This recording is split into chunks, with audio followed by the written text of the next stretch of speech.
నమస్తే రమగారు. నమస్తే జయ. రమగారు, ఏదైనా కొత్త సిరీస్ స్టార్ట్ చేద్దామా? అంటే రాజులు మర్మాలు అలా ఏదో మెలికలు తిరిగిపోయి అలాంటి కథలు కాకుండా 2 పెళ్ళిళ్ళు 3 పెళ్ళిళ్ళు కాకుండా ఈజీగా సింపుల్ గా మనలాంటి ఒక సాధారణ వ్యక్తి కథ చెప్పుకుందాం జయ. సూపర్. పరోపకారి పరోపకారి పాపన్న ఒకటి కాదు, ఓకే, 5 కథలు మన దగ్గర ఉన్నాయి. ఓకే. ఇంకా కొత్త కథలు కనపడితే అవి కూడా చెప్తాను. కాదు రమగారు, ఏ స్టోరీకి ఆ స్టోరీ ఎండ్ అయిపోతుందా లేకపోతే కంటిన్యూ అవుతుందా? ఇది పరోపకారి పాపన్న అనేవాడి జీవితం. అతని జీవితంలో జరిగిన ఒక్కొక్క సంఘటన, అతను ఎట్లా ఇతరులకి సహాయం చేశాడు. మామూలుగా మనకు కూడా ఎక్కువ మందికి హెల్ప్లు చేసేవాళ్ళని పరోపకారి పాపన్న అంటుంటాం. అవునవును. ఇది 1950s చందమామలో వచ్చింది సిరీస్. బాగా పాత కథలే, బాగుంటాయి కథలు, సింపుల్గా ఉంటాయి కథ. ఇంతేనా అనిపించదు. ఓకే. ఇలా ఇతరులకు సహాయం చేయటం గురించి వాళ్ళు ఎంత మంచిగా చేస్తారో కొంతమంది వాళ్ళని తెలుసుకోవడం చాలా బాగుంటుంది అనిపిస్తుంది. నాకు మహా ఇష్టం పాపన్న కథలు. తప్పకుండా బాగుంటాయి కథలు. పూర్వం ఒక రామాపురం అనే ఒక చిన్న ఊళ్ళో ఒక తల్లి కొడుకు ఉండేవాళ్ళు. తండ్రి లేడు. అయితే ఆవిడ కొంచెం పెద్ద వయసులోనే పిల్లాడు పుట్టాడు. కాస్త ఆవిడ పెద్దది, పిల్లాడు చిన్న పిల్లాడు. వాడిని అందరూ పాపన్న అని పిలిచేవాడు. పాపాయి, పాపోడు అలా పిలుస్తుంటారు కొన్ని ఊళ్ళలో. ఆ పాపోడే పాపన్న అయ్యాడు. అయితే ఈ పాపన్న ఏంటంటే కొంచెం అమాయకుడు, మంచివాడు. ఎవరో ఒకళ్ళకి హెల్ప్ చేస్తూ ఉండేవాడు. వాళ్ళమ్మ పాపం పినికి సాయం చేయరా, పాపం వీళ్ళకి చేయరా పాపం అనేది మొదట. క్రమంగా వీడు ఎంతసేపు ఎవరో ఒకళ్ళకి సాయం చేస్తూ ఉండేవాడు. వాళ్ళమ్మ ఇలా అయితే ఎలాగరా సొంతం చూసుకోకపోతే అనేది. అంటే ఏమనేవాడు, పాపం వాళ్ళే పేదవాళ్ళమ్మ, వాళ్ళు మనకేమిస్తారు అనేవాడు. ఎవరైనా ఏదైనా పని చేస్తుంటే ఒరే పాపన్న రారా సాయం పట్టరా అంటే సాయం చేయటం. ఒరే పాపన్న కాస్త ఇది ఎవరికైనా ఇచ్చిరారా, వాళ్ళు ఎవరికైనా అక్కడ పోయి అక్కడ ఇచ్చేయటం. ఇక ఎంతసేపు వాళ్ళకి ఆ పని చేయటం, వీళ్ళకి ఈ పని చేయటం, ఇదే. సొంతానికి ఏమీ లేదు. ఎక్కడైనా ఓ చోట పని చేసి ఓ ఉద్యోగంలాగా చేసి 10 రూపాయలు తెచ్చుకోవాలి, ఏదైనా నేర్చుకోవాలి. వీడు పని చేయటమే, ఆ పని చేయటం, ఈ పని చేయటం, అన్ని పనులు వచ్చు, అవే వస్తాయి అంతేగా. ఇప్పుడు ఎవరో దున్నుతున్నారనుకో, ఈ పూట పని మనిషి రాలేదు, వాడు ఎవడో రాలేదురా, నువ్వు కూడా రావా అంటే వెళ్ళిపోతాడు.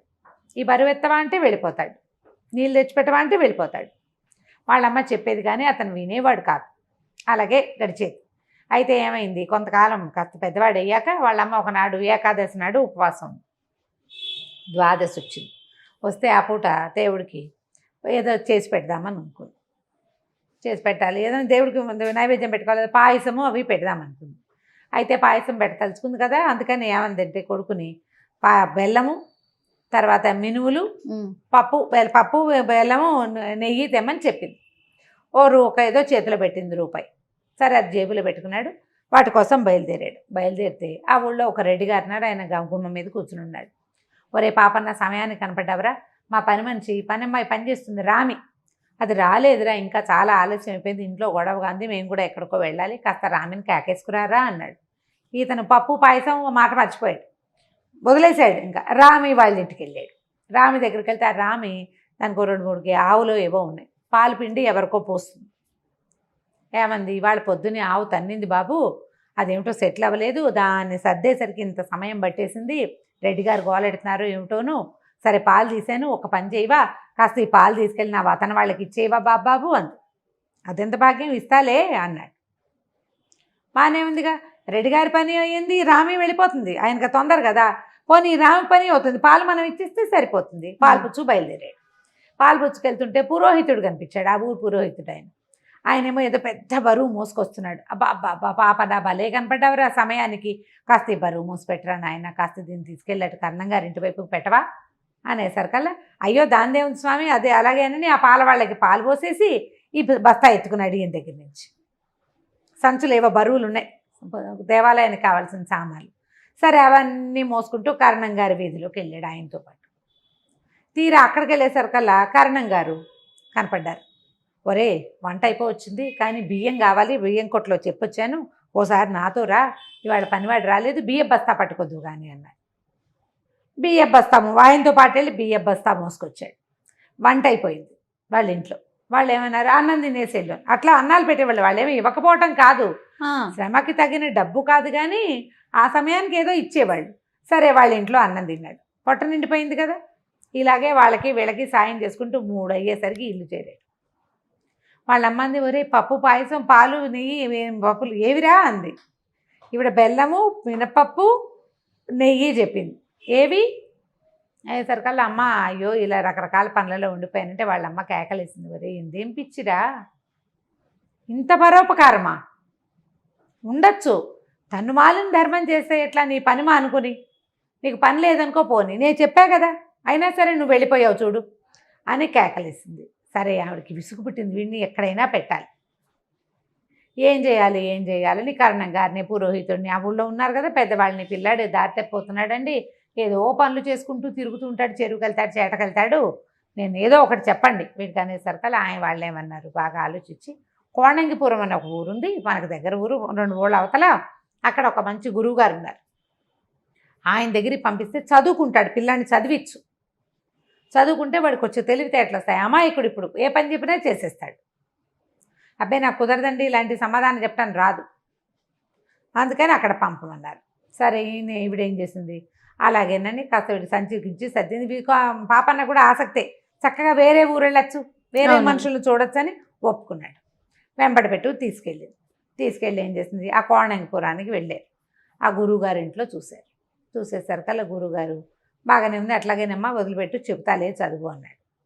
ఒక్క పూట గడిచేసరికి ఆయనకు అర్థమైంది వీడికి మహాపనుల పిచ్చి, పైగా పరోపకారం పిచ్చి. పరోపకార పుణ్యాయ పాపాయ పరపీడనం అని ఒక శ్లోకం, అది వీడికి కంఠతా వచ్చు. పరోపకారం అవసరం కదండి అంటాడు, పరోపకారార్థం ఇదని శరీరం, ఇలాంటి ఒక 5-6 శ్లోకాలు బాగా గట్టిగా వల్లవే ఇచ్చాడు ఆయన. అంతే పరోపకారార్థం ఫలంతి వృక్షాహ అని చెప్తారు. వృక్షాలు పరోపకారార్థమే ఫలితే పండుతాయి, నదులు కూడా పరోపకారార్థమే, మేఘాలు కూడా పరోపకారార్థమే, పరోపకారార్థం ఇదని శరీరం, కాబట్టి పాపయ్య కూడా అంతే పరోపకారే అని చెప్పి ఆయన యథాశక్తి తన ఇంట్లో పనులన్నీ చేయించుకుని అయ్యో ఒక 4 సంవత్సరాలు 5 సంవత్సరాలు ఉంచుకుని ఏదో 4 ముక్కలు చెప్పాననిపించి వచ్చాయి అనిపించుకున్నాడు. యథాశక్తి ఇతనికి రాని పని లేకుండా చేశాడు గురువుగారు. ఇంటి పనితో సహా సమస్తం, ఇక వాడికి ఈ పని వస్తుంది ఈ పని రాదు అని లేదు, శభాష్, సమస్తమైన పనులు నేర్పించేసరికల్లా సరే చదువు అయిపోయింది. గురువు అయ్యో పాప వెళ్ళిపోతాడని దిగులొచ్చింది గురువుగారికి.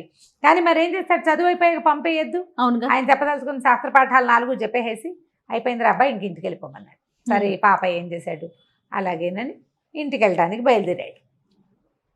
ఈ ఇంటికి బయలుదేరుతుంటే ఏమైంది, వచ్చాడు దారిలోకి, కొంచెం దూరం ఉందిగా వీళ్ళింటికి వాళ్ళింటికి, అయితే ఈ చిట్టడవిలోకి ప్రవేశిస్తుంటే 2 రాజభటులు పరిగెడుతున్నారు, వాళ్ళకి ముందు బట్టలు చిరిగిపోయి ఒక కుర్రాడు పరిగెడుతున్నాడు.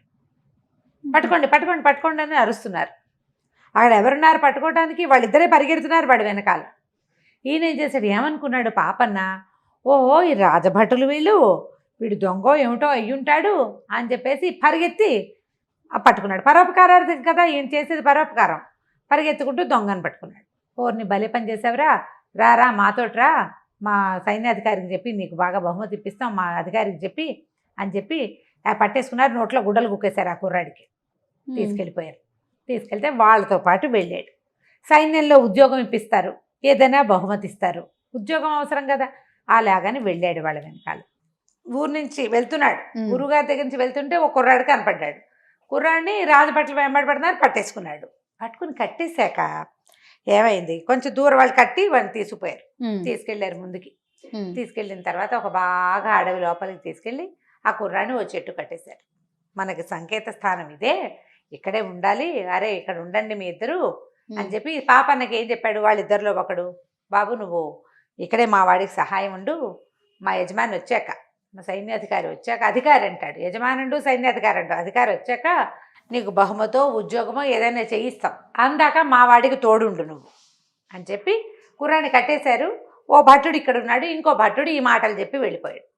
ఈ ఉన్న భట్టుడు ఏమన్నాడు, బాబు 2 రోజులైంది నిద్రపోయి, కళ్ళు మూతలు పడిపోతున్నాయి, ఎట్టగొట్ల ఇక్కడ దాకా వచ్చాను, 1 గంట నిద్రపోతా, ఈయన్ని చూడు కాస్త, ఈ కుర్రాన్ని కట్టేశాం కదా వీడిని చూస్తూ ఉండమన్నాడు. అనేసరికల్లా సరేనన్నాడు. చూస్తూ ఉండాలి అంతే కదా, పైన పరోపకారి పైగా అదే కదా. సరే ఆ భటుడేమో ఆ పక్క తిరిగి పడుకున్నాడు. మామూలుగా నిద్రపోయేటప్పుడు చూస్తూ పడుకుంటారు, కానీ ఒళ్ళు తెలియని నిద్ర పట్టాక ఎటో తిరిగిపోయి ఎక్కడో చూస్తారు. వాళ్ళు ఏం చూస్తారు, మన్ని అటు తిరిగిపోయారు. ఈ కుర్రాడు కట్టేసి ఉన్నాడు కదా, వాడు తీవా తీవా అని సైగ చేస్తున్నాడు, ఇక్కడ దాహం వేస్తుందని. అది దాహం వేస్తుంది. సరే నోట్లోంచి గుడ్డలాగాడు. ఏమిటన్నాడు, దాహం వేస్తుందంటే ఈయన పరోపకారి ఏం చేశాడు, ఆ పక్కన ఎక్కడో చెరువు ఉంది, అక్కడ దాకా వెళ్ళి తావరాకు చుట్టి కాస్త నీళ్ళు తీసుకుని తను తాగాడు. నీళ్ళు పుచ్చుకొని వచ్చేసరికల్లా ఆయన మంచినీళ్ళు తాగి, నువ్వెవడివిరా నాయన నాకు దాపురిచ్చావు, నేను ఈ రాజుగారి కొడుకుని, యువరాజుని, వీళ్ళు నా అంగరక్షకులు, మా సైన్యాధికారి మా నాన్న మీద తిరుగుబాటు చేయడానికి చేతకాక నన్ను చంపేయటానికి ఎత్తెత్తాడు, ఈ మొత్తం నా అంగరక్షకులందరినీ తనే పెట్టాడు, వీళ్ళేమో ఈ అడవిలో ఏదో దేవాలయం ఉందని చూపిస్తామని నన్ను పట్టుకున్నారు, వీళ్ళు నన్ను పట్టుకోవడంతో నాకు అర్థమైంది, నన్ను తీసుకొచ్చారు, అక్కడి నుంచి నన్ను బంధించబోయారు, నేను పారిపోయాను, పరిగెడుతుంటే నువ్వు ఒకటి వచ్చి నాకు దాపురించి నన్ను పట్టుకున్నావు అనేసరికి నిర్ఘాంతపోయాడు. అయ్యో నాకు ఎట్లా తెలుస్తుందండి, మీ బట్టలేమో చిరిగిపోయినాయి, మీ మొహం ఏమో మాసిపోయింది, కింద పడిపోయాడు, అదే కదా దుమ్ము కొట్టిపోయింది, వీళ్ళు ఆగుడు పీకుడులో బట్టలు చిరిగిపోయినాయి, దొంగ అనుకున్నాను, వాళ్ళేమో సైన్యపు దుస్తుల్లో ఉన్నారు, వాళ్ళు సైనికాలు బట్టల్లో ఉండేసరికి రాజభట్లు అనుకున్నాను నేను అన్నాడు. అనేసరికి ఇప్పుడు ఏం చెయ్యాలి, అయితే ఓ పని చేయండి, కట్లోడు తీసేస్తా, మీరు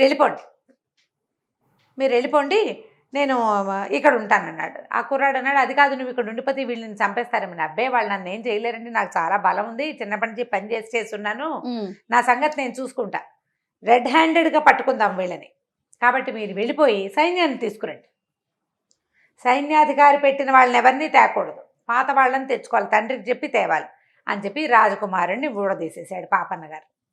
ఆ కుర్రాడేమో పరిగెత్తుకుంటూ వెళ్ళిపోయాడు.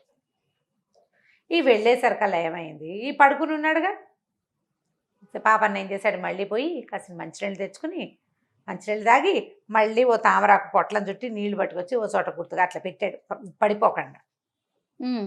సరే కాసేపట్లో ఏమైంది, ఇంకా కాసేపు గడిచింది, ఆ సైనికాధికారి ముందెళ్ళాడే, సైన్యాధికారిని పిలుచుకొస్తానన్న సైనికుడు వాళ్ళిద్దరు వచ్చారు. వచ్చేసరికల్లా అటు ఇటు చూస్తే ఇటువాడబోయ్ అన్నాడు, ఇతనేనండి నేను చెప్పిన వాడు అన్నాడు. కుర్రాడేడి లేడు, వీడినేమో పడుకుని నిద్రపోతున్నాడు రెండో వాడు, వాడు తను దన్నారు, లేపారు. ఏడురా కుర్రాడు అంటే నాకేం తెలుసు నేను పడుకున్నా అంటాడు. అనేసరికల్లా నాకు తెలియదండి, వీడు లేస్తున్నాడు లేవబోతాడేమో అని మంచినీళ్ళు తెద్దామని వెళ్ళాను, దాహం వేసి వెళ్ళాను అంతే, నాకైతే తెలీదు, వీడే పంపేశాడేమో అంటారు వాళ్ళిద్దరు. వాడిని పంపేసేవాడిని అయితే పట్టుకునేందుకు అప్పచెప్తా మీకు, నేనే కదా పట్టుకున్నా, అతను మీ చేతుల నుంచి తప్పించుకున్నాడు, బాగా 4 బారల దూరంలో పరిగెడుతుంటే నేను బలశాలిని ఒక లంఘించి కుర్రాన్ని పట్టుకున్నా, అతనే ఊడదీసేసుకుని ఉండుంటాడు. అప్పుడు ఏమైంది, సైన్యాధికారి రాగానే ఏమన్నాడంటే, అరే ఒక్క వేటికి తెగేసేయండి రా, కట్టేసిన వాడి తల చెరుకోమాన్యం ఇస్తానన్నాడు. వాడి తల తెగిపోవాలి, కట్టేసిన వాడి తల తెగిపోతే ఇద్దరికి చెరుకోమాన్యము ఇస్తాను అన్నాడు. తెగేయటానికి కుర్రాడే లేడు, వీళ్ళు బాధించుకున్నారు. బాధించుకునేసరికల్లా సరే వాడంటాడు, నేనైతే నిద్రపోయాను నాకు తెలీదు, ఇతనేమంటాడు నాకు తెలీదు, కట్టేస్తున్నప్పుడు నేను ఇక్కడే ఉన్నా, మంచినీళ్ళు తాగడానికి వెళ్ళాను, అంతలో ఏమైందో తెలీదు, అతను లేడు, ఇతను నిద్రపోతున్నాడు, వీడే విప్పేసి పడుకున్నాడేమో, నటిస్తున్నాడేమో, కావాలంటే మీరు మాట్లాడుకోండి అన్నాడు. ఇంత సైన్యాధికారి వచ్చిన మొదటి సైనికుడు వెళ్ళినవాడు, ఇద్దరు కలిసి వింటాను ఇక్కడ ఉన్నవాడిని, వీళ్ళలో వీళ్ళు కొట్లాడుకుంటున్నారు కానీ ఏమీ తెగలేదు. ఇతనేమన్నాడు, మీరు ఏదో బహుమానం ఇస్తామని నన్ను అట్ట పెట్టారు, నా బహుమతి నాకు ఇస్తే నేను వెళ్తానండి అంటాడు. అసలు వాడే లేకపోతే బహుమతి ఎందుకు బహుమతి ఇస్తామన్నారు, వాడిని పట్టుకున్నందుకు, నా సమయం వృధా కదండి, మరి ఇంతసేపు ఇక్కడ ఆపారు అనవసరంగా, ఎంతసేపు ఆగాను, ఒక పూటంతా పోయింది మీకిందే, రాజుగారి దగ్గరికి వెళ్తే కనీసం ఉద్యోగం అన్నా దొరికేది, మీరేదో ఉద్యోగం ఇస్తారు డబ్బిస్తారంటే 2 ఇవ్వలేదు. ఈ డిస్కషన్లో ఎంత టైం గడిచిపోయిందో, అటు ఇటు చూశారు, ఎక్కడా ఏమీ జాడలు లేవు. ఇంతలో ఏమైంది, 4 పక్కల నుంచి సైన్యం కమ్ముకొని పట్టేసుకున్నారు, వీళ్ళని పట్టేశారు. రాజకుమారుడు వచ్చి తీసుకొచ్చేసాడు సైన్యాన్ని, పట్టుకున్నాక రాజుగారి దగ్గరికి తీసుకెళ్ళారు. తీసుకెళ్ళాక ఏమైంది, ఇప్పుడు పాపన్న ఏం సాక్ష్యం చెప్తాడు, అక్కడ ఏం జరిగిందో చెప్పాలి. ముందో కుర్రాడు పరిగెత్తాడు, అతని వెనకాల 2 సైనికులు ఉన్నారు, అతను దొంగ అనుకుని పట్టుకున్నాను, తీరా కట్టేశాక తెలిసింది అతను రాజకుమారుడని. అయితే ఈ సైన్యాధికారి ఏమన్నాడు, కాదు ఎవరో కట్టేశారు, నేను విడుదల చేయడానికి, అబ్బాయి గారిని విడుదల చేయడానికి వచ్చానంటాడు. ఇప్పుడు పాపన్న సాక్ష్యం చెప్పాలి, కాదు సైన్యాధిపతి రాగానే కట్టేసిన వాడిని నరికేయండి, చెరుకోమాన్యం ఇస్తానని అన్నాడు. ఇప్పుడు సైన్యాధికారి కట్టేసింది, ఇద్దరు సైనికులు కట్టేశారు. వాళ్ళిద్దరికి శిక్ష ఇస్తే సరిపోతుంది, సైన్యాధికారి తప్పించుకోవచ్చు. అతని మీద ఎలిగేషన్ ఏం లేదు, అభియోగం లేదు కదా. అభియోగం ఏమిటి? నువ్వు కట్టేసిన వాడిని నరికేస్తే 2 మాన్యాలు ఎందుకు ఇస్తానన్నావు అంటే, ఎవడో కట్టేసున్నాడని, కట్టేసిన వాడు ఫలానా అని నీకు తెలుసు అనమాట అని చిత్రవధ చేశారు అతను. మొత్తానికి అతను బయట పెట్టాడు. రాజకుమారుని సంహరించి ఇది కొట్టేయడానికే ఈ ఎత్తు వేశాను అని. సరే, రాజుగారు చాలా మెచ్చుకున్నాడు. చాలా మంచివాడు పోయి, నువ్వు వాళ్ళకి సహాయం చేసావు, మాకు సహాయం చేసావు. తొలిగా తప్పించుకున్నాడు అనుకో రాజకుమారుడు, మొదటిసారి తప్పించుకుంటే సైన్యాధిపతికైనా దొరికిపోయేవాడు. వాళ్ళు ఏ కత్తో విసిరిస్తే చచ్చేపోయేవాడు. నువ్వు పట్టుకోవటం మాకు మేలే జరిగిందని రాజు చాలా మెచ్చుకున్నాడు. తమ దగ్గర ఉంచుకున్నారు. ఉద్యోగం చేయమన్నారు. ఏదైనా ఉద్యోగం ఇస్తామంటే రాజుగారు అబ్బాయి పాపనే ఉన్నాడు, నేను చదువు అయ్యాక మా ఇంటికి వెళ్ళలేదండి, మా అమ్మని చూసొస్తానంటే వీళ్ళు ఏమన్నారు, పల్లెటూరు వాడు, ఏదో చిన్న బతుకువాడని రాజుగారి అబ్బాయి 1000 మొహరీలు ఇచ్చాడు ఇతనికి. రాజుగారు రాజముద్ర ఉన్న సంచిలో పోసి ఆ సంచిని 1000 రూపాయలు, 1000 మొహరీలు అంటే అంతంత నాణేలు అవి ఇచ్చి చేతిలో పెట్టాడు. జాగ్రత్తగా వెళ్ళు, ఎవరైనా సహాయం ఇమ్మన్నావా అంటే, నాకెందుకండి సహాయం, నా దగ్గర ఏముంది, వెయ్యేగా, అంతకైతే వాళ్ళకే ఇచ్చేస్తా, అంతే, పర్వాలేదు నేను వెళ్తాను అన్నాడు. రాజకుమారుడు పదే చెప్పాడు, నువ్వు వెళ్ళాక మీ అమ్మకి అప్పులు సప్పులు ఉంటే అవి తీర్చి మీ అమ్మని తీసుకుని రా, మా దగ్గరే ఉద్యోగం చేద్దు కానీ, నా దగ్గరే ఉందు కానీ అని పదే చెప్పాడు. సరేనన్నాడు. సరే, ఆ మొహరీలు సంచి పుచ్చుకుని కొంచెం ఏదో 1-2 బట్టలు ఏమున్నాయి అతని దగ్గర, 2 పూటలు అక్కడే హాయిగా గడిపి తర్వాత ఊరు బయలుదేరాడు. వెళ్తున్నాడు. ఊరు వెళ్తుంటే ఏం కనపడింది, ఒక దూరంగా ఒక చెట్టు మీద, ఒక చెట్టు ఒకడెవడో తాడేసి కడుతున్నాడు. తాడు ఎందుకు వేస్తున్నారు అని ఆలోచించాడు. సాధారణంగా తాళ్ళు అవి ఎవరు కడతారు, ఉయ్యాలలు అవి కట్టుకుంటారు, ఏదైనా వస్తువులు వెళ్ళాడతారు, ఉట్లు కడతారు. ఇది నట్టడవి, పిట్ట సంచారం లేదు. అయ్యో వీడెవడో ఊరు పోసుకుంటున్నాడు ఏమిటోనని పరిగెత్తుకుంటూ వెళ్ళాడు. ఆగాగు, చచ్చిపోవద్దు, ఉండని పరిగెత్తేసరికల్లా తీరా ఒక దౌర్భాగ్యుడు ఎవడో అక్కడ ఊరి పోసుకుంటున్నాడు. అడిగాడు, ఎందుకు ఊరి పోసుకుంటావు ఏమిటంటే, అయ్యో నాకున్న కష్టాలు అన్నీ కాదండి, చాలా కష్టాల్లో ఉన్నాను నేను, ఎంత ఇబ్బందుల్లో ఉన్నానో చెప్పరాని బాధలు ఉన్నాయి నాకు, మరి నేను అందుకే చచ్చిపోదలుచుకున్నాను. అంటే ఏమిటి నాయనా అంత కష్టం ఏమిటో చెప్పంటే, నాకు 300 వరహాలు కావాలండి, 300 ఉంటే నేను బతికేయగలుగుతాను, 300 వరహాల అప్పులు, అవి తీరిస్తే కానీ మా ఊళ్ళోకి నన్ను అడుగు పెట్టనివ్వరు, నాకు చాలా బాధల్లో ఉన్నా, నా వల్ల కాదు, అందుకని చచ్చిపోదలుచుకున్నాను అనేసరికల్లా ఈయనేమన్నాడు, సంచి తీసి 300 లెక్క పెట్టాడు. ఇదిగో 300 వరహాలు తీసుకో, చచ్చిపోవద్దు, బతుకు హాయిగా అనంగానే ఇతను ఏం చేశాడు, 300 వరహాలు ఇవ్వగానే ఆ డబ్బు ఇట్లా గావంచాలో మూట కట్టుకున్నాడు, ఉత్తరీయాల్లో గబగబా మూట కట్టుకుని పరిగెత్తుకుంటూ వెళ్ళిపోయాడు. ఈ పాప నాకు అర్థం కాదు, నేను నీకు సహాయం చేస్తానన్నా, డబ్బులు ఇస్తే వాడు ఎందుకు పారిపోతున్నాడు, వాడు ఎందుకు పారిపోవాలి, అక్కడి నుంచి ఉండి మాట్లాడచ్చు కదా, దానికి అర్థం కాలే. సరే ఏమైటో లేని అది అటు ఇటు చూసేసరికల్లా చెట్టు కింద ఒక చిన్న మూట కనపడింది. అయ్యో వీడు ఎందుకు పరిగెత్తాడు, అసలు ఇతనికి ఇంకా ఏమీ పూర్వాపరాలు కనుక్కోలే, నీదే ఊరని, పెళ్ళయిందా అని, అదా ఇదా బాగా కనుక్కుని సహాయం చేస్తాడు. ఇతనికి అట్లా కాదు, అడగంగానే చేసేసే గుణం పాపం. చూస్తే చెట్టు కింద ఒక మూట, చిన్న మూటే, బట్టల మూట, అది ఊట తీస్తే కొత్త బట్టలు ఉంటాయి. ఆ బట్టలు ఎలాంటివి, ఇప్పుడు చచ్చిపోతానన్న వాడు ఉన్నాడు చూసావా, వాడు వేసుకున్న బట్టలు లాంటిదే ఇంకో జత ఉంది అందులో. ఈ పాపని ఏమనుకున్నాడు, ఎప్పటి నుంచో ఈ పాత గుడ్డలతోటి ఉన్నాను అని చెప్పేసి ఆ గుడ్డలు విడిచి అక్కడ బారేసి ఆ సంచిలో ఆ మూటలో ఉన్న బట్టలు వేసుకున్నాడు. వేసుకుని ఈ 300 ఇచ్చేసి మీరు 700 కదా ఇవి పుచ్చుకుని ఊరి వైపు నడవటం మొదలుపెట్టాడు.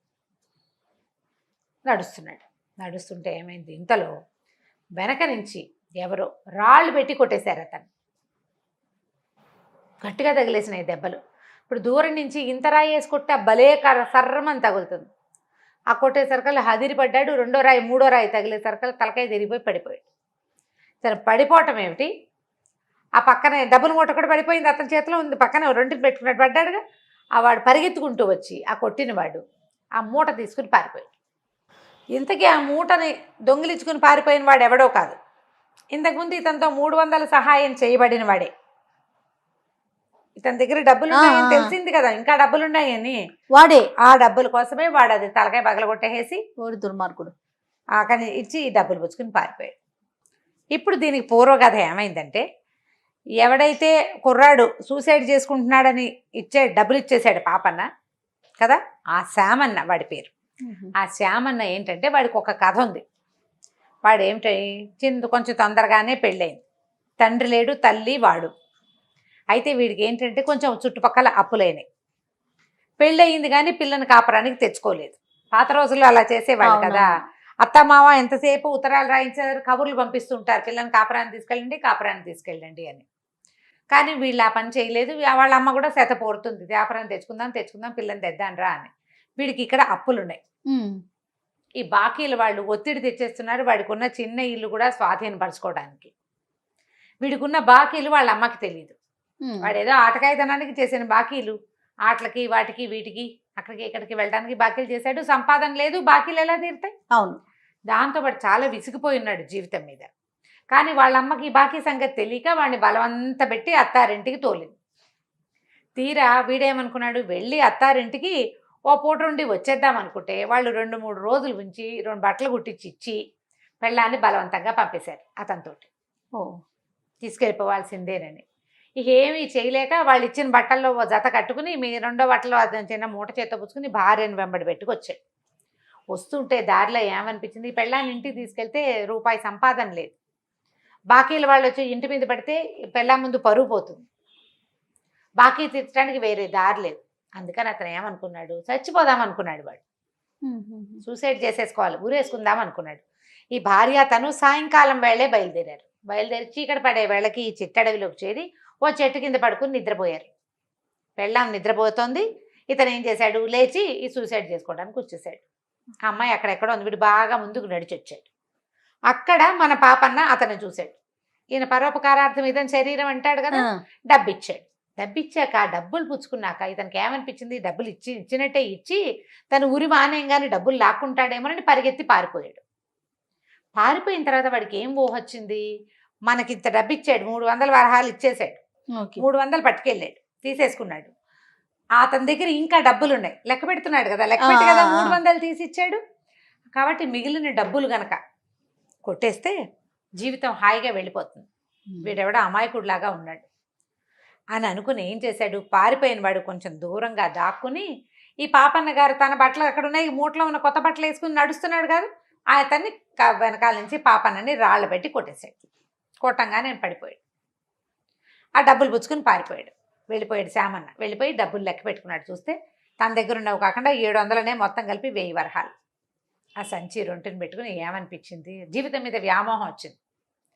చచ్చిపోక్కర్లేదు, అప్పులు తీరిపోతాయి, చక్కగా పెళ్ళానికి నగ నట్రా కొనుక్కుని ఓ ఇల్లు వాకిలి కొంచెం పెద్దవి కొనుక్కుని 4 చూసుకుని భార్య దగ్గర భార్యని తీసుకెళ్ళచ్చు కాపురానికి అనుకున్నాడు. కాకపోతే పెళ్ళాన్ని ఇక్కడ వదిలిపెట్టాడు. అడవిలో పడుకుంది కదా అమ్మాయి, ఏముంది అటు ఇటు చూసి ఇంటికి నడిచి వెళ్ళిపోతుంది. వాళ్ళ ఇంటి నుంచే కదా వచ్చాం, ఏమవుతుందిలే, ఇది ఇక్కడ ఏమైనా అయిపోతుందేమో, పులుస్తుందేమో, సింహం వస్తుందేమో, అలా భావించలేరేమో, అవన్నీ ఊహించకుండా పెళ్ళాం అత్తారింటికి తిరిగి వెళ్ళిపోతుంది అనుకుని అట్టించి అటే నడుచుకుంటూ పోయాడు. వాడు వెళ్ళిపోయి ఏం చేశాడు, ఆ పట్టణంలోకి ప్రవేశించాడు. ఇది ఏ పట్టణం, పాపన్న గారు రాజకుమారుణ్ణి కాపాడి అక్కడి నుంచి తిరిగి వస్తున్న పట్టణం. ఓహో, ఏ పట్టణం నుంచి అతను తిరిగి వచ్చాడో అదే పట్టణంకి వెళ్ళాడు. వెళ్ళి ఏం చేశాడు, నగలు బేరం ఆడడం కోసం బంగారపు కొట్టులోకి వెళ్ళాడు. బంగారపు కొట్టు అయినా చూస్తే వీడు సామాన్యంగా ఉన్నాడు, సింపుల్ బట్టలే, పల్లెటూరు వాడు కనపడుతోంది. కానీ వీడి దగ్గర ఉన్న సంచి మీద రాచముద్ర ఉంది. డబ్బుల సంచికి, రాజుగారు ఇచ్చిన డబ్బుల సంచికి ఒక ప్రత్యేకమైన ముద్రలు ఉంటాయి.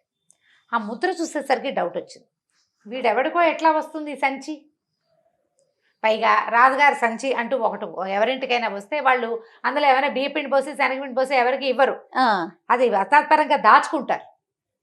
దాంతో ఇతను ఏం చేశాడు, రక్షక భట్లకు కబురు చేశాడు, నా దగ్గరికి నగలు కొనడానికి వచ్చిన ఒకటి దగ్గర రాజముద్ర ఉన్నటువంటి డబ్బుల సంచి ఉంది అని.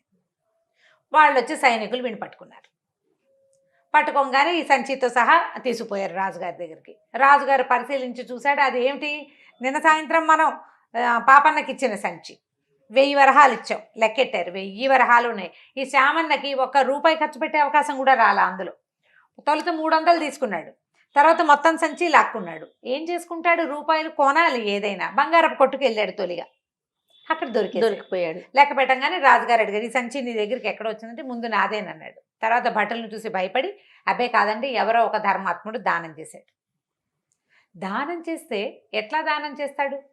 సరే, ఏ ఊరు నీది అంటే వీడు తన సొంత ఊరు పేరు చెప్పకుండా వేరే ఊరు చెప్పాడు. నీకు దానం చేసిన ఆయన నీకు ఎక్కడ దానం చేశాడు అంటే ఎక్కడ దానం చేశాడో చెప్పాలా, వేరే చోట పేరు చెప్పాడు. పాపన్న ఎక్కడికి వెళ్ళాడు? తన ఊరు వెళ్ళాడు. ఆ ఊరికి వెళ్ళే దారి రూట్లో ఏమేమి ఊళ్ళు వస్తాయి? ఆ ఊళ్ళల్లో వీడు చెప్పిన పేరు లేదు. ఇదేమో పాపన్నకి ఇచ్చిన సంచి.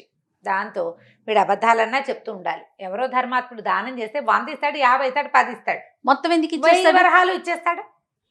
సరే, ఆ సంచి దగ్గర పెట్టుకున్నారు. వరే వీడిని కొట్ల పడేంట్రా, పాపన్న ఊరు వెళ్ళాడో లేదో కనుక్కోండి అని జనాల్ని పంపించారు.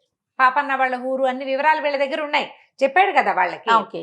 సరే, ఇంతలో ఏమైంది? ఈ కథ ఇలా వెళ్ళిపోయింది. ఈ అడవిలో పాపన్న పడిపోయాడు. ఈ పాపన్న దగ్గరికి ఎవరు వచ్చారు? ఎవరో ఒకళ్ళు రావాలి, మనుషులు చూడాలి కదా పడిపోయిన వాడిని. ఆ దారి పెద్దగా జనాలు తిరిగే దారి కాదు. కాకపోతే శ్యామన్న భార్య గదిలో అక్కడ పడుకుంది అడవిలో. ఆ అమ్మాయి నిద్ర లేచి చూసింది, మొగుడు అటు ఇటు ఎక్కడా కనపడలేదు. సరే, ఏమనుకుంది, అయ్యో ఏమిటి ఏమైపోయింది అని అనుకుని వెనక్కి వెళ్తే పుట్టింటికి వెళ్ళిపోవచ్చు. ఆ పిల్ల ఇప్పటికి 5-6 సంవత్సరాలుగా అత్తారింటికి వెళ్ళిపోవాలని తహతహలాడిపోతాం. ఒకవేళ పొరపాటున తను ఏదో నడుచుకుంటూ వెళ్ళిపోయాడేమో, లేపైనా ఏటైనా వెళ్ళినా తన ఇంటికే కదా చేరతాడు. అందుకని అత్తారింటికే దారి వెతుకుతూ అయినా ఎవరో ఒకళ్ళని అడిగైనా, అన్ని ముందు అడవి దాటితే ఏదో ఊరు రాదు, ఊర్లో ఒక దారి అడిగి వెళ్ళొచ్చు. అందుకని ముందుకే దారి తీసి, ఈ ముందుకు తీసిన దారి ఎటు? ఎక్కడైతే శ్యామన్న పాపన్నని కొట్టిపడేశాడో అక్కడ.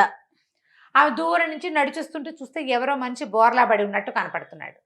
ఆ బట్టలు అమ్మాయికి తెలుసు, భర్తకి కుట్టించారు నాన్న. 2 చొక్కాలు 2 ధోవతలు కొన్నాడు. గుర్తుపట్టింది చొక్కాలు. అమ్మో నా మొగుడే పడిపోయాడని పరిగెత్తుకుంటూ వచ్చింది. ఆ పిల్ల పెళ్ళి 8-9 సంవత్సరాలు అయింది. ఆ పెళ్ళికి దానికి ఒక 10 ఏళ్ళు లేదా 9 ఏళ్ళు. ఈ భర్తని అప్పుడు చూసిందే లేదు. పెళ్ళి అయింది అంతే. ఇవి వచ్చాక కూడా కాపురానికి పంపించేటప్పుడు వీళ్ళు అవి ఇవి చేశారు. మొగుడు వైపు చూస్తే అందరు చుట్టుపక్కల నవ్వుతారు. సిగ్గుబడి ఎప్పుడు బాగా మొగుడిని పరకాయించి వాడు ఎంత పొడుగు ఎంత ఎత్తు సరిగ్గా తెలియదు అమ్మాయికి. బట్టలు తెలుసు, ఆ బట్టల్లోనే ఒకడిక్కడ పడిపోయి ఉన్నాడు. చూసి కంగారు పడింది. ఏం చేసింది? చేతిలో ఏవో అవి ఇవి ఉన్నాయి, బట్టలు తెచ్చుకుందిగా, చిన్న మూట ఉంది ఆ అమ్మాయికి. అటు ఇటు చూస్తే సరే ఆ పావతలు ఎక్కడో నీళ్లున్నాయి, గబాలను కాసిన నీళ్లు బట్ట తడిపి పట్టుకొచ్చి మొహం మీద నీళ్లు జల్లి లేవదీసింది. లేవదీశారు కల్లా ఈ లేవదీసింది ఎవరో అనుకుంటాడు. ఆయనకేం తెలుసు? అయ్యో ఇట పడిపోయి అతను లేవదీసి లేచి కూర్చునేసరికల్లా సిగ్గుపడి దూరంగా నుంచుంది. పోయి మొగుడికి దగ్గరికి వెళ్తాం అమ్మాయికి అలవాట్లేదు, దూరంగా నుంచునేసరికి లేచి చూసుకున్నాడు. చూస్తే తల వెనకాల బొప్పి కట్టింది. అబ్బో బొప్పి గట్టిగా కట్టిందని, ఎవరు నీళ్లు చల్లిందని చూస్తున్నాడు. అమ్మాయి నువ్వేనా నీళ్లు చల్లిందంటే తలకాయ భూమిలో పాతే సౌనది. మొహం చూపించట్లా, సిగ్గుపడుతుంది అనమాట. అమ్మాయికి సిగ్గు ఎక్కువ. అక్కడి నుంచి ఏమన్నాడు, ఈ కొట్టిన వాడెవడో నా సంచి పట్టుకుపోయినట్టున్నాడు అని చెప్పి చూసుకున్నాడు. సంచి లేదు. ఈ పిల్లకి గుర్తేమిటి? బట్టలు మాత్రమే. సరే, అక్కడి నుంచి లేచి నడవటం మొదలుపెట్టాడు. ఈ అమ్మాయి మొగుడే కదా, ఆయన వెనకాలే నడవటం మొదలుపెట్టింది. 1 నిమిషం అయ్యాక చూసుకున్నాడు. ఎవరమ్మా, ఏమిటి, నీకేమైనా అవసరమా, ఇక్కడ ఒకదాన్ని ఎందుకున్నావు ఏమిటి అని అడిగాడు. ఈ అమ్మాయి తెలిపోయింది. ఏమిటి ఇలా అడుగుతున్నాడు, మొగుడు ఇలా అడుగుతున్నాడు ఏమిటి అనుకుని, ఈ తగిలిన దెబ్బకి వీడికి మతిపోయి ఉంటుంది. ఈయనకి మతిపోయింది. తన నా భర్తకి వెనకాలే వెళ్తే ఎప్పటికో అప్పటికి రోగం కుదురుతుందిలే అని ఏం మాట్లాడలే. ఆయన మళ్ళీ నడుస్తున్నాం, వెనకాల నడిచేస్తుంటే ఇంకొంచెం ముందుకు వెళ్ళాక, అమ్మాయి చెప్పు, నీకేమైనా సహాయం కావాలంటే చేస్తాను, పరోపకారార్థం ఏదో శరీరం అన్నాడు. అనేసరికల్లా అమ్మాయి ఏమంది, ఏడుపు మొహం పెట్టేసరికల్లా సరే మీకు ఎవరు లేరా అంటే లేరంది. సరేలే పోనీ నేను మా ఇంటికి వెళ్తాను, నా వెనకాలేరా, మా అమ్మ నీ సంగతి కనుక్కుంటుందిలే అన్నాడు. ఈ అమ్మాయికి ఏం తెలుసు, భర్తకి ఇంట్లో తల్లి ఒక్కతే ఉంది, పాపన్న కూడా తల్లి ఒక్కతే కాదు ఉంది, అన్ని మ్యాచ్ అయినాయి. మా అమ్మ నాన్న మా అక్క తమ్ముడు అని ఏం అనలా. మా అమ్మ ఉంది ఇంటి దగ్గర పెద్దది, ఆవిడ నీ సంగతి కనుక్కుంటుందంటే సరేలే అక్కడికి వెళ్ళాక అత్తగారైనా తన్ని గుర్తుపట్టకపోతుందా, వీడు రోగం కుదరకపోతుందని సారీ వెనకాలే నడుచుకుంటూ వెళ్ళింది. ఇంటికి వెళ్ళేసరికల్లా వాళ్ళ అమ్మ దూరం నుంచి చూసి ఏరా నాయనా వచ్చావురా అంది. అనగానే వచ్చి సరే పక్కన ఉన్న పిల్లలు ఈ పిల్ల ఎవరా అంది. ఏమోనమ్మా నాకు తెలీదు, మరి అక్కడ కనపడింది అడవిలో, నేను ఏది అడిగినా సరిగ్గా సమాధానం చెప్పట్లేదు, సరే నువ్వు కనుక్కుంటావులే అని రమ్మన్నానమ్మా అన్నాడు. అన్నాక సరే తల్లి కాస్త గుమ్మం మీదే కూర్చోబెట్టింది. అమ్మాయికి మంచినీళ్ళు ఇచ్చింది, వాకిట్లో అరుగుంది, ఆ పిల్లకి మంచినీళ్ళు ఇచ్చింది, ఇతనికి మంచినీళ్ళు ఇచ్చింది, మజ్జిగ తెస్తానంది. ఏమిట్రా నాయన సంగతులు అంటే, గురువుగారు చదువు ఎంత బాగా చెప్పాడు వర్ణించాడు. అక్కడి నుంచి రాజకుమారుడిని ఎవరో ఎలా పట్టుకున్నారో, ఆ పట్టుకున్న వాళ్ళని తను ఎట్లా వాళ్ళని చేసి రాజకుమారుడిని రక్షించాడు అది చెప్పాడు. తల్లి వింటోంది, పక్కనే స్తంభం పక్కన సిగ్గుగా నిలబడిన పెళ్లి కూతురు కూడా వింటోంది, ఈ అమ్మాయి కూడా. అక్కడి నుంచి ఏం చెప్పాడు, వాళ్ళు 1000 వరహాలు ఇచ్చారమ్మా. వచ్చే దారిలో ఒక దౌర్భాగ్యుడు ఎవడో పాపం సూసైడ్ చేసుకుంటూ కనపడ్డాడే, పాపం వాడికి 300 వరహాలు ఇచ్చాను. ఏముందిలే, పరోపకారార్థం ఏదో శరీరం ఇచ్చేశాను. వస్తుంటే ఎవరో నెత్తి మీద కొట్టారమ్మా. మరి అక్కడ వెళ్ళిపోయిన వాడు, డబ్బులు ఇచ్చిన వాడివి బట్టలు ఉంటే కొత్త బట్టలు, వాడు సంచి ఎందుకు వదిలిపెట్టాడో తెలియలేదు, ఆ బట్టలు ఎత్తి వేసుకున్నాను. మరేమో ఎవరో నేను నెత్తి మీద కొట్టారా, 700 పోయినాయమ్మా. వాళ్ళ మంది పోతే పోయినాయి నాయన, బతికొచ్చావు అంతే అంతే చాలు. ఇదంతా వింటున్న ఈ అమ్మాయికి అర్థమైంది, ఓహో వీడు మన మొగుడు కాదు. ఓకే.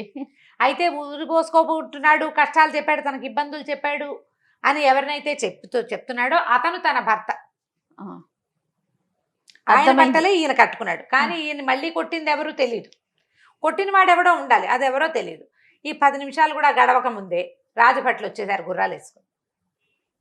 పాపన్న గారు ఇల్లు చేరాడంటే ఇల్లు చేయరాని, లక్షణంగా చేయరాని అనేసరికల్లా వాళ్ళు ఏమన్నారు, మీకు రాజుగారు ఇచ్చిన డబ్బుల మూట ఏది అని అడిగారు. అడిగితే లేదు, నేను ఎవరికో ఇచ్చాను, ఎవరో నన్ను కొట్టి మిగిలిన డబ్బులు పట్టుకుపోయారు అంటే, ఒకడు ఆ డబ్బుల మూటతోటి డబ్బులతోటి దొరికాడు. ఓహో, దొరికాడా? ఎలా ఉన్నాడు ఏంటంటే, నువ్వు వేసుకున్న బట్టలు లాంటివే వాడు వేసుకున్నాడు అని చెప్పారు. అదే చొక్కా, అదే పంచ అనగానే అప్పుడు ఈయనకి ఏం స్ట్రైక్ అయింది, ఓహో వాడే మొదట 300 ఇచ్చిన వాడే నన్ను కొట్టుంటాడు అనుకుని. వెంటనే ఈ పక్కన ఈ అమ్మాయి కూడా అర్థమైపోయింది. అతనేమో నువ్వే ఇచ్చావని చెప్తున్నాడు, తర్వాత ఏమో నేనే తీసుకున్నానంటాడు, ఏం చేస్తాను చెప్తున్నాడో నిజం చెప్పటం లేదు. అందుకని రాజుగారు వాడిని ఖైదు చేయించారు, నేను తీసుకురమ్మన్నారు. అనగానే ఇతను అమ్మాయి పద్మ వచ్చి, ఆ పిల్ల పేరు పద్మ, వచ్చి కాళ్ళు పట్టుకుంది, అయ్యా నా భర్తను రక్షించండి, నన్ను కాపురాన్ని తీసుకెళ్ళమని మా అమ్మ నాన్న చాలా బలవంత పెట్టారు, అక్కడ ఏమి చెప్పలేక తీసుకొచ్చాడు, మీ పిల్లని నాతో కాపురానికి మా ఇల్లు వాకిలి సరిపెట్టడం కోసమే ఇంత పని చేస్తుంటాడు, రక్షించండి మమ్మల్ని అని కాళ్ళు పట్టుకునేసరికల్లా సరే అమ్మాయి ఇక్కడ ఉండు, నేను వీళ్ళతో వెళ్ళొస్తానని వెళ్ళేసరికల్లా అక్కడ ఒప్పుకున్నాడు, నేనే ఇచ్చాను, పోనీలేండి పాపం పెళ్ళాం కూడా ఉంది, వాళ్ళు బతకద్దు, వాడు ఏవో కష్టాల్లో ఉన్నాడు అని డబ్బులు ఇచ్చేయటానికి ఒప్పుకున్నాడు. రాజుగారు ఎక్కిరిచ్చారనమాట, నీకు ఇచ్చిన బహుమానం ఒకటి కొంత ఇచ్చావు, కొంత వాడు లాక్కున్నాడు అంటే, పోనీలేండి తెలియక లాక్కున్నాడు. ఈ లోపల ఆ చామన్న కూడా కాళ్ళు పట్టుకున్నాడు, బాబు నన్ను క్షమించండి, ధనాశ పడ్డాను అనవసరంగా, మీరు ఇచ్చిన డబ్బులతో సంతోషపడి వెళ్ళిపోయినా సరిపోయేది, అనవసరంగా నేను ఇంత పని చేశాను, ఈ పని పొరపాటు చేశానని కాళ్ళు పట్టుకునేసరికల్లా సరే రాజుగారు నీ ఇష్టం అన్నారు, డబ్బులు ఇతనివి కదా మరి అంతేగా. ఇతను ఏం చెప్పాడంటే, బాబు నీ పెళ్ళాం నీ భార్య అమాయకురాలు, అమ్మాయి మొహం చూసి జాగ్రత్తగా ఉండు, డబ్బులు జాగ్రత్తగా ఏదైనా వ్యాపారం పెట్టుకో, కాస్త పొలం కొనుక్కుని బుద్ధిగా వ్యవసాయం చేసుకో, పిల్ల బుద్ధిమంతురాలు అని చెప్పి ఆ అమ్మాయిని వాడిని తన వెంట పెట్టుకుని తీసుకొచ్చి ఆ పిల్లని అతని చేతికి అప్పచెప్పి వాళ్ళ ఇంటికి పంపించేశాడు. ఆ 1000 నాణేలు వాళ్ళకే ఇచ్చేశాడు. ఊరంతా ప్రచారం అయింది వీడికి అమాయకుడు అని. మరి 1000 రూపాయలు ఎవరైనా ఇస్తారా? అదే కదా, కొట్టాడు కాబట్టి వాడికి శిక్ష పడాలి అనాలి. నేను దానం చేయదలుచుకుంది 300, మిగిలిన 700 నాకు ఇప్పించండి అనాలి. ఏమీ అనలా, పరోపకారార్థం ఇతని శరీరం అంటాడు. సరే వాళ్ళ అమ్మ ఏమనుకుంది, చదువు అయ్యి వచ్చాడు, ఏదో పని చేసుకుంటూ ఉంటాడు, రాజుగారు ఎట్లాగో ఉద్యోగం ఇస్తానన్నారు, అప్పుడప్పుడు వెళ్ళి రాజుగారు కనపడితే రాజుగారే సంబారాలు పంపిస్తాడు వీళ్ళింటికి. మరి రాజకుమారుడిని రక్షించాడు కదా, పిల్లాడికి పెళ్లి చేద్దామంటే ఆ ఊళ్ళో ఒక్కళ్ళు కూడా ఈయనకి పిల్లని ఇవ్వడానికి ఒక్కళ్ళు, ఈ పాపన్నకి అమాయకుడు, ఒట్టి మట్టి బుర్ర, వీటితోటి కాపురం చాలా కష్టం. అందుకని ఎవరు పెళ్లి సంబంధం ఒప్పుకోవట్లేదు. వీళ్ళమ్మ ఏమనుకుందంటే, సరే ఇక పై ఊళ్ళలోంచి ఎవరినైనా పిల్లని చూద్దామని పై ఊళ్ళో పెళ్లి ప్రయత్నం చేయటం మొదలుపెట్టింది. సరే పక్క ఊళ్ళల్లో ఒక పెళ్లి సంబంధం ఉందని, ఆ పిల్లకి ఎవరు లేరు, అనాథ. అయితే ఒక శ్రీమంతుడు ఆ పిల్లని చేరదీసి ఇంట్లో ఉంచుకున్నారు. ఆ పిల్ల వాళ్ళ ఇంట్లో పనంతా చేస్తూ ఉంటుంది. అయితే వాళ్ళు 100 వరహాలు ఇచ్చిన వాళ్ళకి పిల్లని ఇస్తామన్నారు. ఆ పిల్లని పెళ్లి చేసుకోవాలంటే ఆ శ్రీమంతుల ఇంటికి ఒక 100 వరహాలు ఇవ్వాలి. వాళ్ళు ఆ పిల్లని పోషించారు చిన్నప్పటి అని చెప్పి వచ్చింది ఒక సంబంధం. సరే వాళ్ళ అమ్మ ఏమనుకుంది, వరహాలకేం కొదవ, మనకి ఇప్పుడు రాజుగారి ప్రాపకం లభించింది, సరే ఒప్పుకుంది. ఈవిడ వెళ్ళి పిల్లని చూసిందో చూడలేదో, సరే మొత్తానికి పెళ్ళిళ్ళ పేరై ద్వారా పెళ్లి సంబంధం కుదుర్చుకున్నారు. చుట్టుపక్కల వాళ్ళంతా ఓహో అన్నారు. పాపన్న కూడా సిద్ధపడ్డాడు పెళ్లికి. అయితే ఇతనికి పిల్లని చూసొద్దామని ఉంది, పిల్లని చూడాలంటే అడిగితే వీళ్ళంతా ఏమంటారో నవ్వుతారేమో అని కొంచెం సిగ్గుపడ్డాడు, మొహమాట పడ్డాడు, చిన్నవాడే కదా. అక్కడి నుంచి పురోహితుడిని కనుక్కున్నాడు. ఇతను ఏమన్నాడంటే ఆ పిల్ల పొద్దున్నే పాలు తీస్తుంది, పొద్దున పూట వెళ్తే నీకు పిల్ల కనపడుతుంది. అక్కడ పాలు తీసేది ఆ పిల్లే. వాళ్ళ వాకిట్లోకి వెళ్ళి వాళ్ళ గేట్లోకి వెళ్ళి వాళ్ళతో పెరట్లోకి ప్రయాణం చేసావంటే ఏదో మామూలు మాట్లాడడానికి వెళ్ళినట్టు వెళ్ళు, పిల్లని చూసి రావచ్చు అన్నాడు. ఆయనకి ఎవరికి చెప్పొద్దని పెళ్లి కూతురికి నగలు కొనుక్కొస్తానమ్మా అని చెప్పాడు వాళ్ళ అమ్మకి. వీళ్ళు ఉన్నది పల్లెటూరు కాదు. సరే వాళ్ళ అమ్మ కూడా సరేనంది. ఇతను ఏం చేశాడు, కాస్త బొడ్లు డబ్బులు చిన్న మూట కట్టుకుని, చిన్న మూటలు కడితే అప్పట్లో ఇంత కూడా సంచులు ఉండేగా, డబ్బులు రొంటిని పెట్టుకున్నాడు. సరే పొద్దున్నే ప్రయాణమై వెళ్ళాడు. వెళ్ళేసరికి అలా ఏమైంది, పెందరాళి వెళ్ళిపోయాడు బాగా. ఆ అమ్మాయిని తెల్లవారే చూడాలంటే పాలు తీసేది ఎప్పుడు పావు తక్కువ వరకు పాలు తీసేస్తారు. ఈయన 5 కాకుండా బయలుదేరాడు. నడిచి వెళ్ళాలి కదా.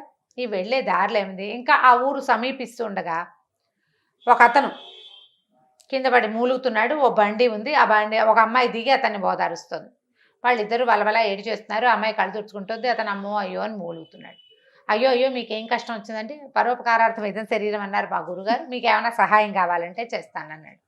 అనేసరికల్లా ఇతను ఏం చెప్పాడు, కాదండి మేము వేరే ఊరు ప్రయాణం అయ్యాం, ఎద్దులు లేవు, బండి నేనే లాగుతున్నాను, ఈమె బండిలో కూర్చోబెట్టుకున్నా, ఎదురు దెబ్బ తగిలిందండి, కాలు పచ్చడైపోయింది, నేనేం బండి దోసుకెళ్తాను, ఈ ఊళ్ళో ఉంటే మేము దొరికామంటే మమ్మల్ని చంపేస్తారండి, ఊరు దాటి వెళ్ళిపోవాలి అనేసరికల్లా ఇతను ఏమన్నాడు, దానిదేముంది, నువ్వు కూడా బండిలో కూర్చో, నేను లాగుతాను, నువ్వు ఎక్కడికి వెళ్ళాలంటే అక్కడికి నేను తీసుకెళ్తా అన్నాడు. అనేసరికల్లా సరే ఎవరో ఒకళ్ళు సహాయం చేస్తామంటే ఒంటెద్దు బండి, దానికి ముందు భాగంలో దూరి పట్టుకుని లాగితే బండి ముందు కదులుతుంది. అవును. సరే ఆ అమ్మాయిని ఎక్కమన్నాడు. ఈ పిల్ల ఇతన్ని కూడా ఎక్కించాడు. ఇద్దరు వయసులో ఉన్నట్టుగానే ఉన్నారు. ఆ అమ్మాయి కొంచెం చూపులకు బాగుంది, ఈ అబ్బాయి కూడా కుర్రాడు బాగానే ఉన్నాడు, ఈడు జోడుగా ఉన్నారు. సరే ఈ బండి ఎక్కిన తర్వాత ఈ నడిచి తీసుకెళ్తున్నాడు, వాళ్ళిద్దరిని లాక్కెళ్తున్నాడు. అతను నడవలేడు కదా, కాలికి గట్టిగా దెబ్బ తగిలేసింది, నెత్తురు వస్తుంది. ఆ అమ్మాయి చీరచించి కూడా తడిపి కట్టేసింది కాలికి. ఆ కాలు చాపు కూర్చున్నాడు అతను. ఇతను మీరు దంపతులండి అని అడిగాడు పాపన్న.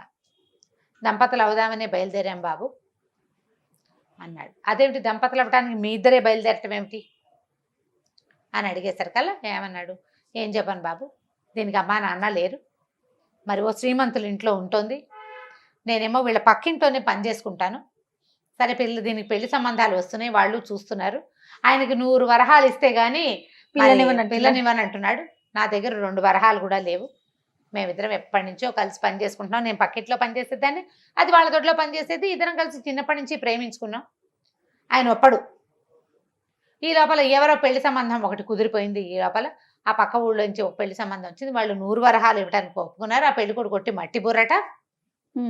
మరి ఏం చేస్తాము, అందుకని ఆ పెళ్లి వాళ్ళు వస్తారని మేమిద్దరం కలిసి పారిపోతున్నామండి, మా తాతగారి ఊరెళ్ళి అక్కడ పెళ్లి చేసుకుంటాము, పెళ్ళి అయిపోయాక వాళ్ళు ఏం చేస్తారు చెప్పండి అన్నాడు.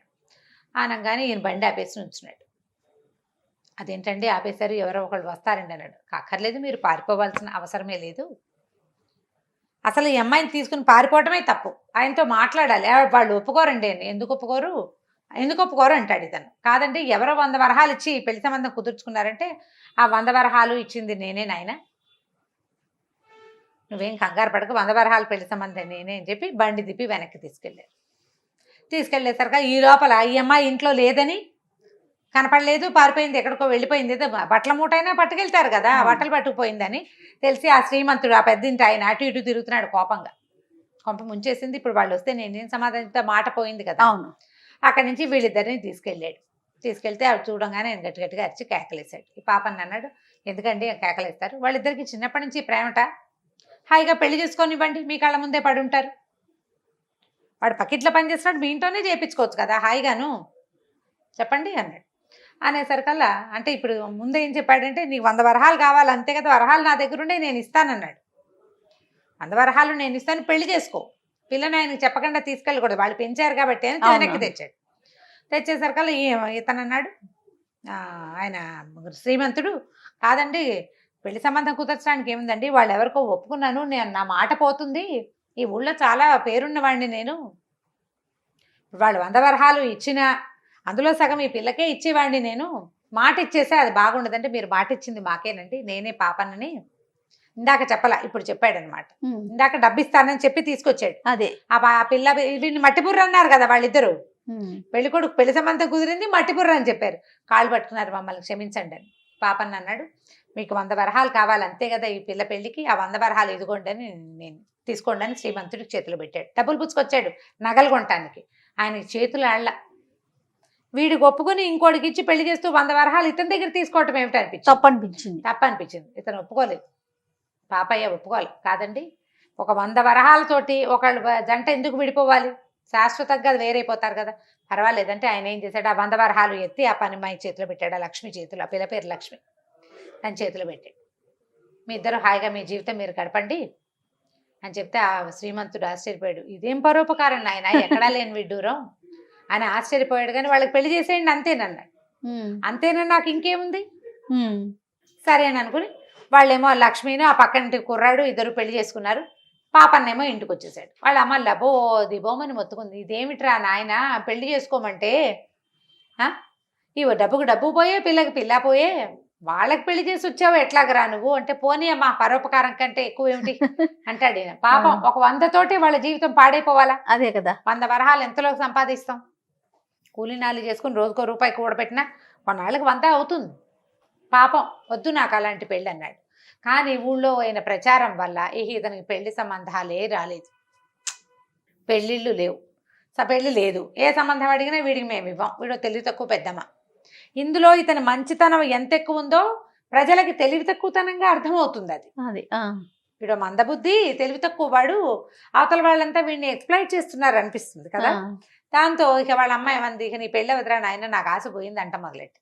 అబ్బాయి ఏమన్నాడంటే, పాపన్న అమ్మ అట్లా కాదే, దేశాటం చేస్తాను 4 రోజులు, చదువుకున్నానా, నాకు నా చదువు కొంత రాణింపు రావాలి కదా, కొంత డబ్బు తీసుకుని దేశాటం చేస్తా, ఎక్కడైనా నాకు తగిన పిల్ల దొరికితే పెళ్లి చేసుకుంటాలే.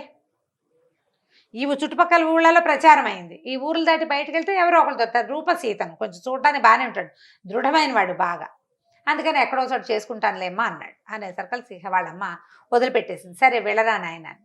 అయితే ఏమైంది, ఇతను వెళ్తూ కూడా దారిలో ఎవరు ఏది సహాయాలు అడిగితే వాళ్ళకి సహాయం చేయటం, అడగక్కర్లా, ఎవరైనా బరువు మోసుకుంటుంటే నా చేతికి వెండి నేను పట్టుకొస్తాను, సహాయం చేస్తానండి, పరోపకారార్థం ఇతని శరీరం అంటాడు. అది ఆ బ్యాగ్ బుచ్చుకు వెళ్తాడు. అట్లా వెళ్తూ తిరుగుతూ ఉన్నాడు. వెళ్తూ ఉంటే ఒక దేవస్థానం దగ్గర ఒక పెద్ద సంత జరుగుతుంది. ఆ సంతలో బాగా తిరిగాడు, అటు ఇటు తిరిగాడు, ఏవో తినుబండారాలు ఏవో కొనుక్కున్నాడు, ప్రయాణంలోకి ఉంటాయని. అయితే ఏమైంది, ఓ కొట్టు దగ్గర కాస్త చెరుకు రసం బండి ఏదో ఉంటే చెరుకు రసం తాగుతూ కూర్చున్నాడు. ఒక ముసలాయన చాలా బరువైన సంచిని మోయలేక మోస్తున్నాడు. మోస్తుంటే ఏమన్నాడు, అయ్యా ఇంత పెద్దవారు ఎందుకంటే ఈ సంచులు మోస్తున్నారు, ఎవరు మగపిల్లలు లేరు మీ ఇంట్లో అన్నాడు.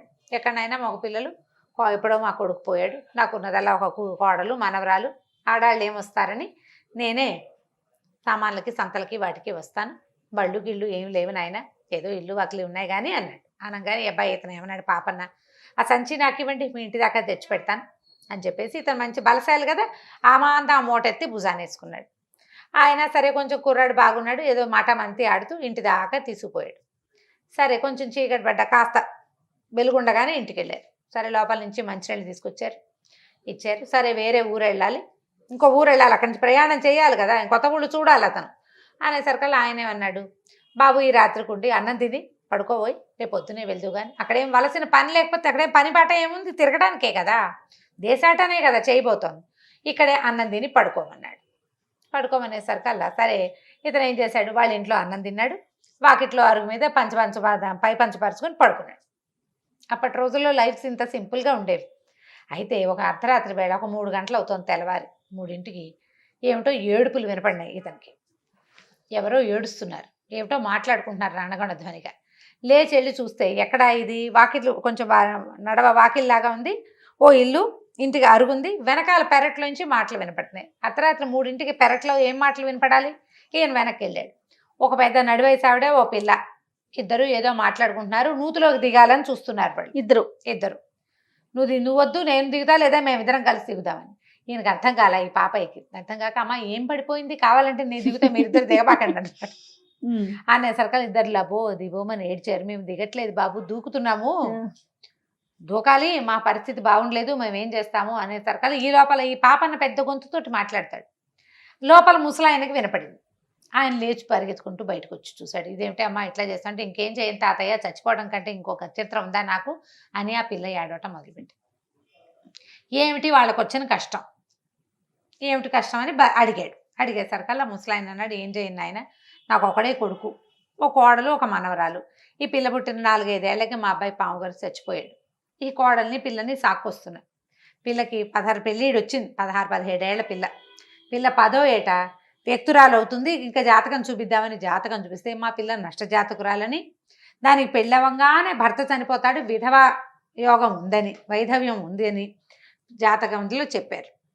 ఏ పెళ్లి సంబంధం వాడొచ్చినా అది కనపడుతోంది. మా ఊరు పురోహితుడు ఆ మాట ప్రచారంలోకి వచ్చేసింది. పురోహితుడు చెప్పేశాడు. దాంతో పెళ్లి సంబంధాలు లేవు. సరే పెళ్లి చేస్తే వైధవ్యం వస్తుంది కాబట్టి ఎందుకు వచ్చిందిలే అని ఆ పెళ్లి సరే ఏనాటికైతే ఆనాటికి వస్తుంది, మనంతటి మనం ప్రయత్నం చేద్దని పిల్ల వ్యక్తురాలు అయింది. ఇంకా ఇంట్లోనే ఉంచుకున్నాం. అయితే ఈ రాజుగారు ఒక ఇది వేయించారు, టముకు.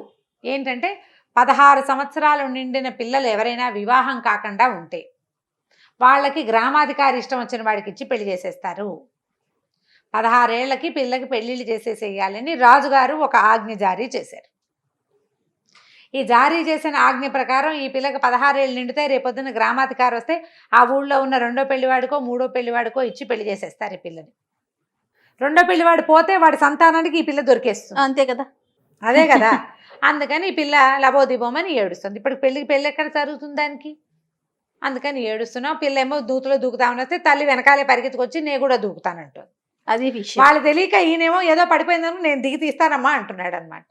సరే ఇది వినేసరికల్లా ఏ పాపని అన్నాడు, దాందేముందండి, మీలో పెళ్ళైపోయిందని చెప్పండి అన్నాడు. ఎట్లా చెప్తాం పెళ్ళైపోయిందని అనేసరికల్లా ఈ ఆయన ఏమన్నాడు ముసలాయన, అయ్యో అది కాదు నాయన, గ్రామాధికారి ఒకడే రాడు, పురోహితుడిని వెంబడి పెట్టుకొస్తాడు, ఈ పిల్లకి పెళ్లి కాలేదని చెప్తాడు ఆయన, అది తెలిసిపోతుంది అనేసరికల్లా ఇతనే ఏమన్నాడు, అయితే ఏముంది పెళ్ళి రేపొద్దున చేసేసుకుందాము ఏముంది అన్నాడు. అనేసరికల్లా అయ్యో నాయన నువ్వు చచ్చిపోతావు, నాకు అట్లా చచ్చిపోతావు కదా. ఏం చెప్పాడు పురోహితుడు, ఈ పిల్లకి పెళ్ళైతే భర్త చచ్చిపోతాడు అని చెప్పాడు.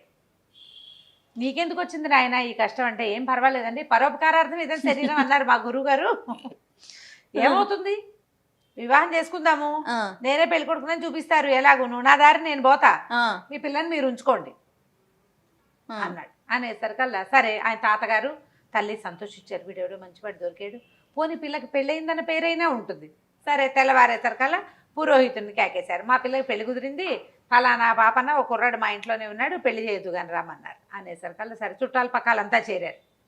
మధ్యాహ్నానికల్లా గ్రామాధికారి కూడా వచ్చాడు, పెళ్లి చేసుకుంటున్నారు కదా ఇంకేముంది, సరే ఊరుకున్నాడు.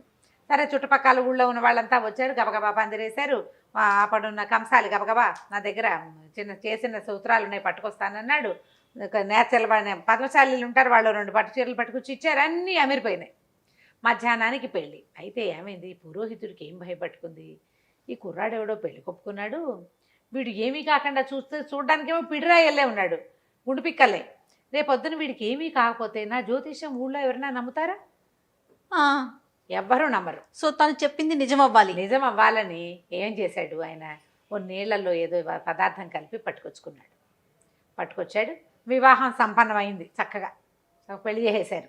అందరూ చూశారు, చక్కగా ఉన్నాడు పిల్లాడు అని, బాగున్నాడు అనుకుంటే ఈయన అన్నాడు, నాయన ఈ నీళ్ళన్నీ తాగేసేయి అని తీర్థం ఇచ్చాడు. గంగాజలం అని చెప్పి ఇచ్చేసారు కదా, ఈ పాపాన్ని ఏం చేశాడు, తాగేసాడు. పెళ్ళి అయిపోయింది, తలంబ్రాలు పోస్తున్నారు, ఇంకా ఏమిటో హోమం ఏమో అవన్నీ ఉంటాయి కదా, ఉన్నట్టుండి ఈ పాపాన్ని పడిపోయేసరికి లబో దిబోమని ఏడ్చారు. ఈ పురోహితుడు అన్నాడు, నేను ముందే చెప్పాను కదా, ఇది నేను చెప్పాను మీరు వినలేదు, పిల్లలు పెళ్లి చేశారు, ఇదిగో ఇలాగైంది. అయ్యో ఊళ్ళో వాళ్ళంతా అయ్యో వీడెవడో ఎక్కడి నుంచో వచ్చాడు, శుభ్రంగా ఉన్నాడు కుర్రాడు, పాపం లబలబలాడిపోయారు. ఆ పిల్ల ఏడుపు, పెళ్లి కూతురు ఏదో చక్కగా మంచి మొగుడు దొరికాడు అనుకుంటే ఇలా అయ్యింది. తాతయ్య ఏడుస్తున్నాడు, అమ్మ ఏడుస్తున్నా, అందరూ ఏడ్చారు తలా ఒక పక్కన. గ్రామాధికారి వచ్చి వివాహం అవ్వగానే పెండి కుమారుడు మరణించాడని రాసుకున్నాడు. మరణించేశాడు, పడిపోయాడు. పడిపోతే చచ్చిపోవడమే. ఇంకప్పుడు డాక్టర్ల ఇలా చూద్దామా, ఇక్కడ చేయబెట్టి చూస్తాం, అవన్నీ వాళ్ళకి తెలుసా చచ్చా. పురోహితుడు ఒక మాదిరిగా ఆయుర్వేదం వైద్యం చేసి ఆయన పోయాడు పిల్లాడు అన్నాడు. అంతే సంగతులు. అందరూ ఏడ్చారు. ఒక గంట గడిచింది. వీడికి ఎట్లా వీళ్ళు పుట్టి వాళ్ళకి కబుర్లు చేయాలో వీళ్ళకి తెలియలే. పైగా వెంటనే సినిమాలలాగా ఇలా పడిపోగానే ఇలా తీసుకుపోరు కదా. నలుగురు ఏడ్చి వారా వీరా ఈ కుర్రాడు ఎక్కడి నుంచి వచ్చాడు, ఏ ఊరు నుంచి వచ్చాడు కనుక్కోవాలి అని మాట్లాడుకునే లోపల ఒక పెద్దగా ఒక కేక పెట్టి లేచి కూర్చున్నాడు. ఈ పాపని లేచి కూర్చున్న సార్ అందరు నిర్ఘాంతపోయారు. ఏమిటి ఎట్లా పడిపోయాడు, ఎందుకు లేచి కూర్చున్నాడు అని. ఇతను ఏమన్నాడు, ఏమిటో మంచినీళ్ళు ఇచ్చారు పురోహితుడు, తాగిన తర్వాతే నాకు కొంచెం తిక్కగా అనిపించింది, నేను నా తల తిరిగి పడిపోయాను అన్నాడు. అనేసరికల్లా జనాలంతా చేరారు. ఏమిచ్చావు చెప్పు నువ్వని. ఈ పురోహితుడు వెంటనే తిరుక్కున్నాడు. వీడి దుంపదగ వీడు గట్టి పిండం, బలశాలి, విషం కల్పించినా వాడు చచ్చిపోలేదు. స్పృహ తప్పిపోతే తీసుకెళ్ళి తగలేస్తే అయిపోయేది. వీడు స్పృహ తప్పినా కాసేపట్లో తేరుకున్నాడు. 2 గంటల్లో లేచి కూర్చున్నాడు. వాడు చాలా కాలం గురువు దగ్గర ఉన్నాడా, అన్ని ఆకులు అలమలు అన్నీ తిని గట్టిగా తయారయ్యాడు అతను.